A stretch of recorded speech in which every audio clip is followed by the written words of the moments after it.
చేవెళ్ళ చెల్లమ్మ అడిగితే చేవెళ్ళ దగ్గరకు వచ్చింది. శిలాపలకం వేయొద్దా? ఇవాళ వారి పక్కనే ఉంది కదా చేవెళ్ళ చెల్లమ్మ. ఎందుకు ఆ అక్క కూడా చెప్తలేదు హరీష్ నువ్వు మాట్లాడేది తప్పని? చేవెళ్ళ ప్రాజెక్ట్ ఆగిపోతే అక్కతో పాటు మేము కూడా ధర్నాకు పోయి ఆ లోపలికి దిగినాం కదా. వీళ్ళు వచ్చినాక దుర్మార్గం జరిగింది. చంద్రశేఖరరావు ముఖ్యమంత్రి అయినాక దుర్మార్గం జరిగింది. మెదక్ జిల్లాకే పరిమితం చేసుకున్నాడు. రంగారెడ్డి జిల్లాను ఎండబెట్టిండు. చేవెళ్ళ, వికారాబాద్, పరిగి, తాండూరు వరకు ఇవ్వాల్సిన గోదావరి జలాలను చంద్రశేఖరరావు దిగమింగిండు. మల్లన్న సాగర్కే ఆపేసిండని అక్క ధర్నా చేయలే. తమరు కూడా వచ్చింది కదా అధ్యక్ష. ఇవాళ ఎదురుగ్గా కూర్చొని పచ్చి అబద్ధాలు మాట్లాడుతుంటే మా అక్క మా జిల్లా కోసం మాట్లాడతలేదంటే నాకు ఆశ్చర్యం అనిపిస్తుంది. సబ్జెక్టే ఇది. ఆనాడు దీక్షలు చేసి ధర్నాలు చేసి ఆనాడు రాజశేఖర రెడ్డి గారిని ఒప్పించి మెప్పించి చేవెళ్లలో శిలాఫలకం వేసి ప్రారంభోత్సవాలు చేసి 100 కోట్ల రూపాయల పనులు చేసి ఆ పనులను అర్ధాంతరంగా వదిలేస్తే దీక్షలు ధర్నాలు చేసిన శ్రీమతి సబితా ఇంద్రారెడ్డి గారు ఈరోజు మౌనంగా హరీష్ రావు గారిని సమర్థిస్తున్నారు అంటే ఇది తెలంగాణ సమాజానికి మంచిదా అని తమ ద్వారా నేను అడుగుతున్నా అధ్యక్ష. నేను ఆ ప్రాంతం నుంచి వచ్చినాం అధ్యక్ష. వాళ్ళు ఎన్నుకుంటూ వచ్చినాం. మనకు బాధ్యత లేదా అధ్యక్ష? సరిదిద్దాల్సిన బాధ్యత మన మీద లేదా? ఎదురుగా ఉండి 6 అడుగులు నిలబడి ఆయన అబద్ధాలు చెప్తుంటే అక్క ఒక్క మాట కూడా తమ్మి ఇది తప్పు అని అనకపోతే ఎట్లా?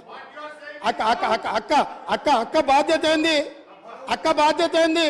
తమ్ముళ్ళు తప్పు చేస్తే చెప్పాలి, తమ్ముళ్ళు తప్పు మాట్లాడితే సరిదిద్దాలి. కానీ ఆ పని చేయరు. ఎందుకు అని అంటే రంగారెడ్డి జిల్లా ఎండిపోయినా సరే, మన ప్రాంతం పడావు పడ్డా సరే, ఇది అధ్యక్ష ఆ స్కూల్ ట్రైనింగ్ అట్లాంటిది. నేనేం తప్పు పడతలేను. ఆ బడిలో చేరంగానే సిలబస్ అట్లా తయారవుతుంది. పెద్దలు మా శ్రీహరి గారు కూడా పాపం మంచోడు, విషయం అవగాహన ఉన్నాడు. కానీ ఆ స్కూల్లో చేరంగానే శ్రీహరి గారు కూడా పాపం ఒత్తిడికి లోనయ్యి వాళ్ళు ఏం చెప్తే అది చెప్పే పరిస్థితి వచ్చింది అధ్యక్ష.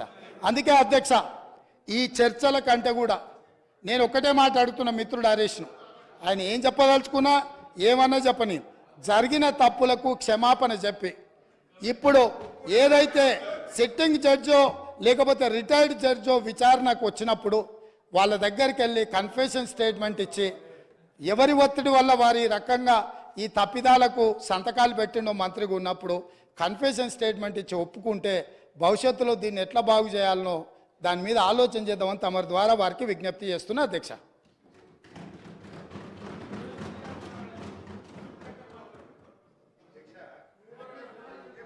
అధ్యక్ష, ముఖ్యమంత్రి గారు ఏందంటే ఏదో రకంగా మమ్మల్ని రెచ్చగొట్టాలి, సబ్జెక్ట్ డీవియేట్ చేయాలని ఒక ప్రయత్నమైనది.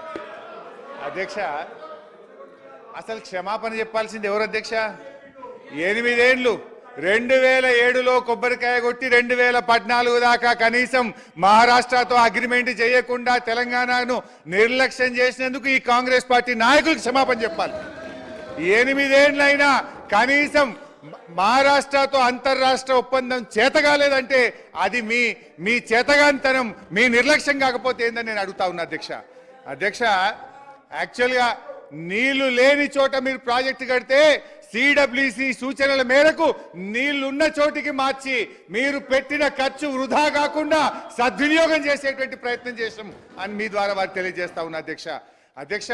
రంగారెడ్డి జిల్లాకు అది టేల్ ఎండ్ అవుతుంది, నీళ్లు రాదని పాలమూరు ఎత్తిపోతల పథకం నుంచి 6 లక్షల ఎకరాలకు డిపిఆర్ లో స్పష్టంగా పెట్టాం. ఇవాళ రిజర్వాయర్లు అయిపోయినాయి, మీరు కాలువలు తవ్వుతాయి. ఎందుకంటే మొన్ననే మనకు నీటి కేటాయింపులు వచ్చినాయి, ఎన్విరాన్మెంట్ క్లియరెన్స్ కూడా అయిపోయింది. ఆ ఈసీ తెచ్చితే ఇవాళ కాలువలు తవ్వుతే రంగారెడ్డి జిల్లాకు 1 ఏడాదిలోగా నీళ్లు తెచ్చే అవకాశం ఉంది.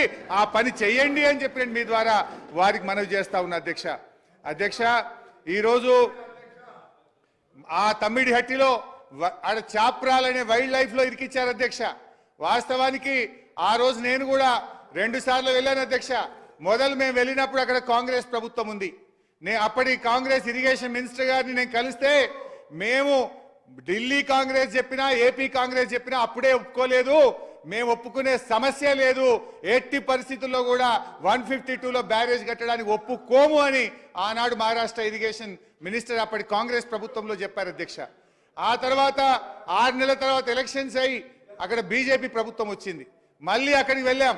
అక్కడికి వెళ్ళి దేవేంద్ర ఫడ్నవీస్ గారు ముఖ్యమంత్రి అయితే వారిని అక్కడ ఇరిగేషన్ మినిస్టర్ను కలిసి మాకు ఇది ఒప్పుకోండి 152కు మాకు తెలంగాణకు జీవనాధారం అని చెప్పి ఎన్ని రకాలుగా అడిగిన ఆయన ఏమన్నాడంటే అసలు దీనికి వ్యతిరేకంగా పోరాటం చేసిందే నేను, జైళ్లలో పడ్డా అరెస్ట్ అయినా ఈ రోజు రాష్ట్ర ముఖ్యమంత్రిగా నేనెట్లా ఒప్పుకుంటా 152కు ఒప్పుకునే ప్రశ్నే లేదని కొత్తగా మహారాష్ట్రలో పదవి బాధ్యతలు చేపట్టిన ఫడ్నవీస్ ముఖ్యమంత్రి గారు చెప్పారు. అధ్యక్ష, స్వయంగా కేసీఆర్ గారు కలిసి మేము కలిసి అన్ని ప్రయత్నాలు చేసిన తర్వాత ఒప్పుకునే ప్రశ్నే లేదు అని చెప్పి ఆ కొత్తగా వచ్చిన ప్రభుత్వం కూడా చెప్పిన తర్వాత ప్రత్యామ్నాయం లేని పరిస్థితి.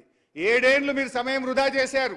మరి మేము 7 ఏళ్లు దాని హెడ్ ఎక్కడ కట్టాలో అసలు మహారాష్ట్రలో అనుమతి లేకుండా మనం బ్యారేజ్ కట్టగలుగుతామా? మీలాగా 8 ఏళ్ల సమయం వృధా చేయాలనుకుంటున్నారా? అయితే ఆ రోజు వ్యాప్కోస్ అనే కేంద్ర ప్రభుత్వ సంస్థకు మాకు ఈ సమస్య వచ్చింది.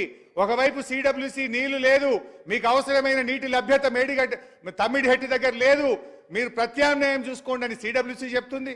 మరోవైపు మహారాష్ట్ర ఒప్పుకోనంటుంది. ప్రత్యామ్నాయం సూచించండి అని చెప్పి కేంద్ర ప్రభుత్వ సంస్థ వ్యాప్కోస్కి ఇస్తే వాళ్ళు ఇచ్చిన సూచన మేరకు మాత్రమే ఈ మేడిగడ్డ, తమ్మిడిహెట్టి, అన్నారం, సుందిల్లా బ్యారేజ్ల నిర్మాణం జరిగిందని మీ ద్వారా గౌరవ ముఖ్యమంత్రి గారికి ప్రభుత్వాన్ని తెలియజేస్తున్నా.